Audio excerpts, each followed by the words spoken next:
Okay, this is a test, but it is not merely a test. Famously, in June 1964, college students from all around the country decided to spend the summer in the great state of Mississippi. All over the country that year, young people who were involved in the fight for civil rights or who wanted to be involved in that fight, they decided to head into Mississippi into the heat of the summer that year to try to register African-American Mississippi citizens to vote. He can hit you right here. You can pull yourself across a little bit more. The only place he can hit you is right up and down the ribs, across the back, and across the rump. And that's it. You protect all the front of your body. And I think that's the most important part to protect. When they were making the decision to go that year to Mississippi, they knew that what they were going to be getting into was dangerous work. They knew it was going to be physically dangerous. As part of getting ready to go, the students practiced what to say and what to do. They practiced how to react if, say, a mob attacked them at a county courthouse when they were in Mississippi. Before they went, they tested themselves and they trained themselves. They tried to inure themselves so that they could manage the violence that they expected to face.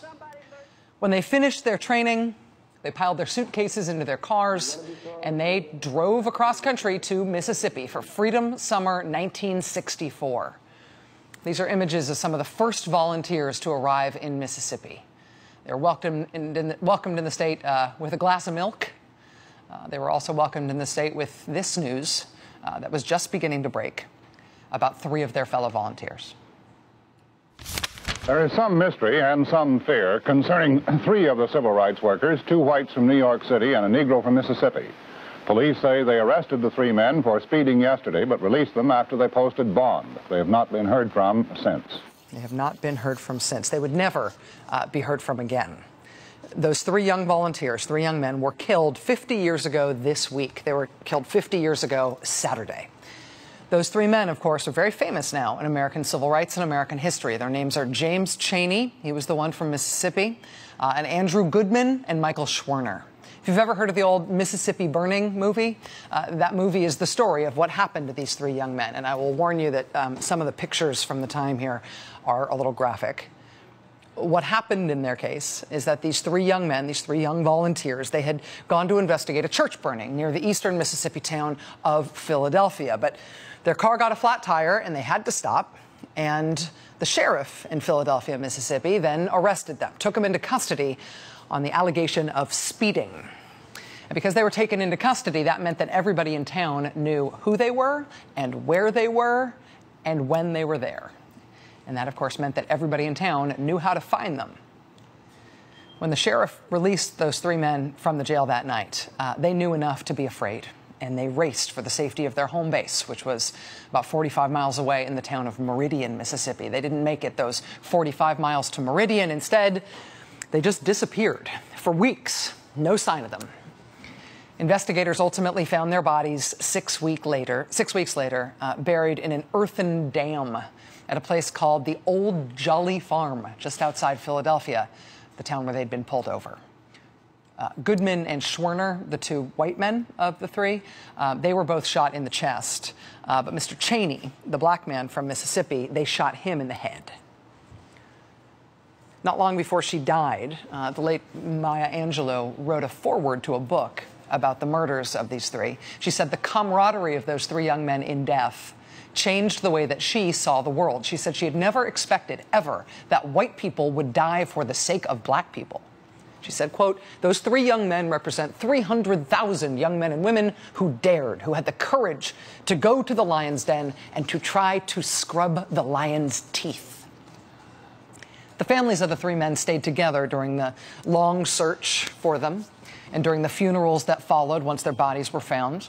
The widow of one of the 2 white men, the widow of Michael Schwerner, she asked that Michael Schwerner be buried alongside James Chaney, the man from Mississippi. But the rules of Jim Crow would not permit them to be buried next to each other. Segregation even after death. Segregation even in burial. And so, in death, James Chaney was buried alone in Mississippi. He was buried in a segregated cemetery. James Chaney was buried high up on a hill on the outskirts of his hometown of Meridian, Mississippi. And reports at the time said that on their way to the memorial service for James Chaney, the mourners had to pass through a gauntlet of local residents who came out onto the street to jeer at them and scream at them as they tried to go to his funeral. Over the years, we've become a country in which no one's really willing to say out loud that they were one of the people jeering and screaming that day, right? Those murders changed the country. Because those murders changed the country, we have come to see those three young men as American martyrs. Martyrs for African Americans having the right to vote, martyrs for an end to racial law in our country. Those three young men who were killed, and all the hundreds of thousands of Americans who marched and who worked and who got thrown into jail and who gave their money and provided food or a place to sleep to all those volunteers. We have what is supposed to be a consensus now as a country that the people on the side of civil rights, what they did in 1964, that was noble. And in addition to being noble and right, it also worked. They won. The summer after James Chaney and Andrew Goodman and Michael Schwerner were all killed and their bodies were hid inside that earthen dam in Mississippi, President Lyndon Johnson signed the Voting Rights Act into law. The following summer, he said no more poll taxes, no more literacy tests, no more of any of the tricks designed to keep legal voters from actually being able to vote. Johnson's signature on that law resulted directly from the sacrifices of people like those three civil rights workers who were killed in Philadelphia, Mississippi. But just below the level at which we are willing to talk openly about it, outside of polite company and what we are willing to admit to in the light of day and in conversations with our names attached to our quotes, there isn't actually a consensus view on the heroism of James Chaney and Andrew Goodman and Michael Schwerner. They're not heroes to everyone. Part of how you can tell that is by what happened to James Chaney's grave after they put him in the ground.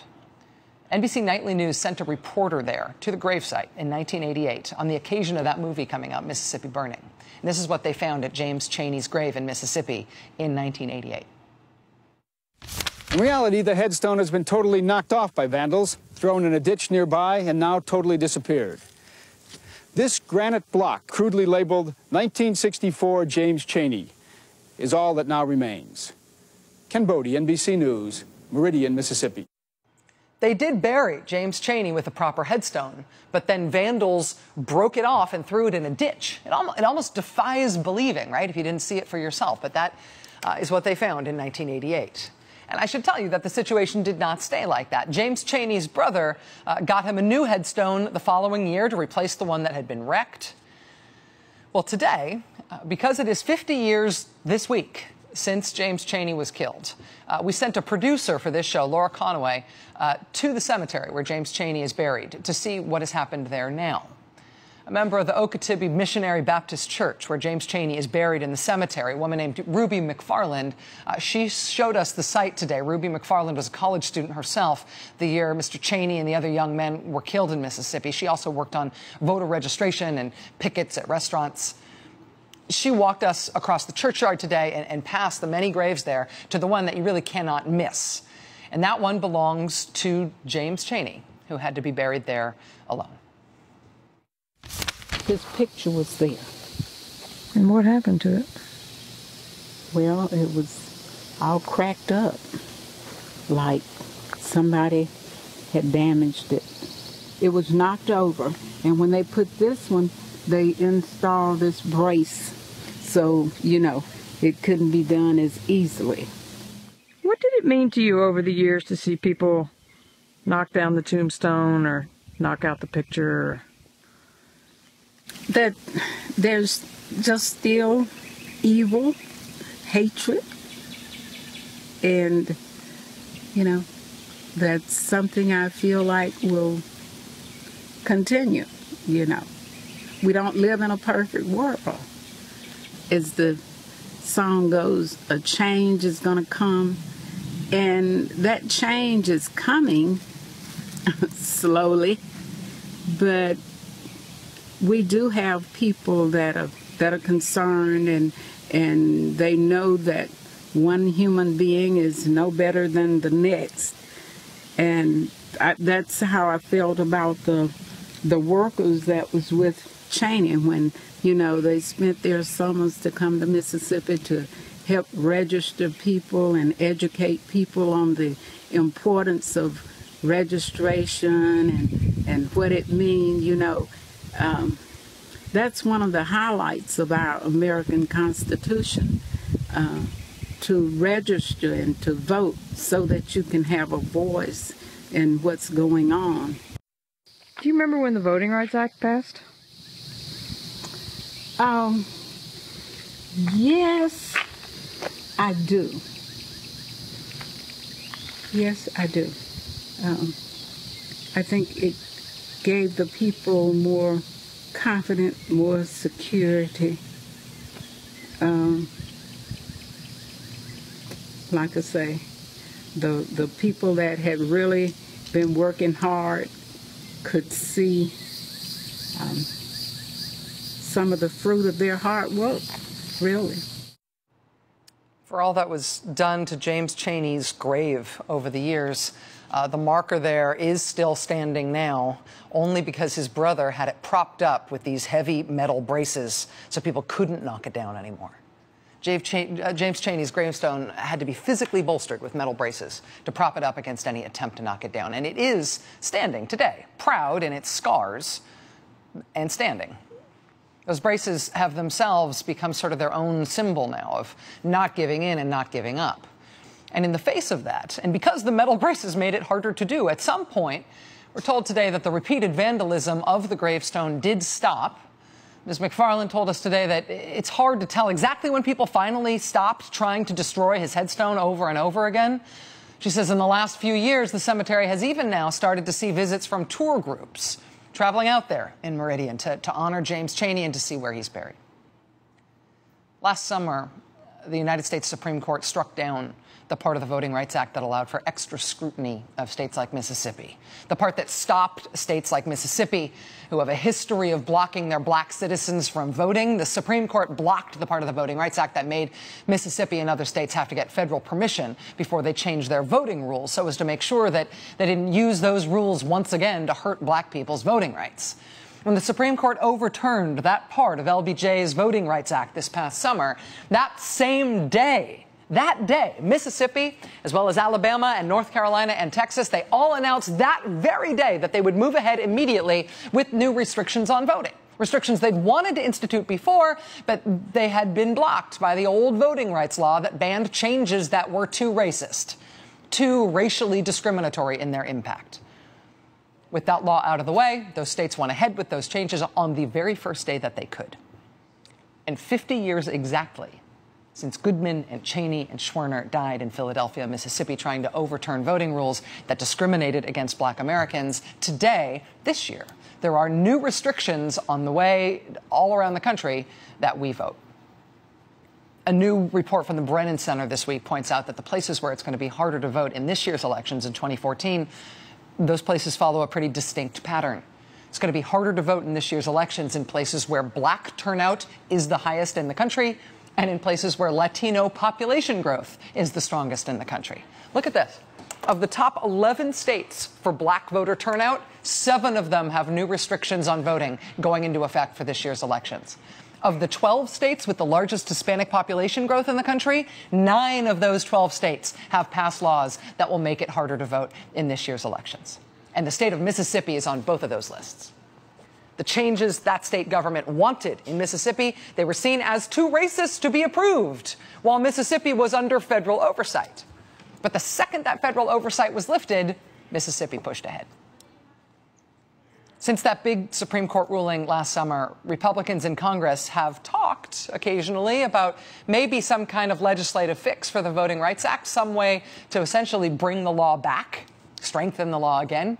Congressman Eric Cantor was the biggest talker of them all. He started the last couple of years making civil rights pilgrimages to the South with Congressman John Lewis. He walked across the bridge at Selma with John Lewis. Congressman Cantor came back from those pilgrimages saying, yes, we ought to do something to prop up the Voting Rights Act that the Supreme Court has destroyed. But Eric Cantor apparently was really just all talk on the issue. He never actually signed on for legislation to do that, even though he talked about it all the time. And now, of course, he is soon to be former Congressman Eric Cantor. And the heart of the Voting Rights Act is dead. And Republican control of Congress apparently means that that part of it will stay dead, at least for the foreseeable future. For now, the Obama administration is using the bit that remains of the Voting Rights Act to do what they can at the federal level to try to prop up the law that way, hoping that the Republicans in Congress who don't want to bring it back, maybe they get embarrassed about that, or maybe they get replaced in an election, and maybe some future Congress, not too far off, will see fit to reinstate that law that people died for. And this summer of 2014, heading toward this year's elections, where voting will be harder this year, this summer of 2014 marks 50 years since Freedom Summer, Mississippi, 1964. And this week, this very week, marks 50 years since James Chaney and Andrew Goodman and Michael Schwerner were killed in Mississippi, and then they would not let Schwerner and Chaney be buried together because one of them is black and one of them is white. And the black man's gravestone stands there like the American achievement that he died for. Right? Still standing, propped up, damaged, braced, chipped, pitted. We've come to agree that they were heroes, right?